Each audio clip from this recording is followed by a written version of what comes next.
I must admit that I hope you're as excited about some of those item level targeting characteristics as I am, because just that the approach, the way in which you use item level targeting is maybe the first step in helping you understand just the ways you can bring different kinds of automation to bear.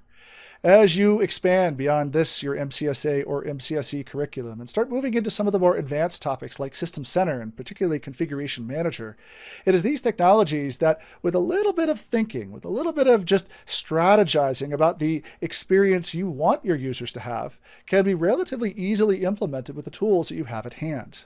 So what have we talked about in this module? We have talked about my favorite part of group policy being group policy preferences.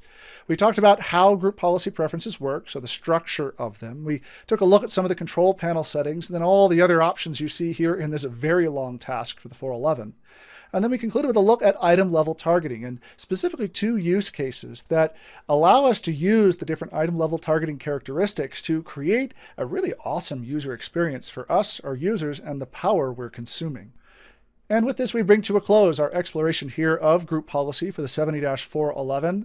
Coming up next, we have an entirely new course, the last, the seventh, the final in this series of 7 courses for the 70-411 exam. That final course is on NPS, Network Policy Server, which is another solution you can bring to bear, a radius solution you can bring to bear to perform some of the authentication for that remote access server we built much, much earlier in this learning path.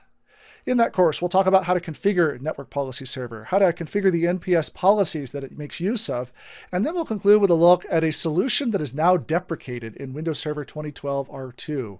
Its inclusion here in the 70-411 is a little strange because, well, the odds are you probably will not implement it since it's being sunset with the next version of the OS, but it is necessary for this 70-411 exam.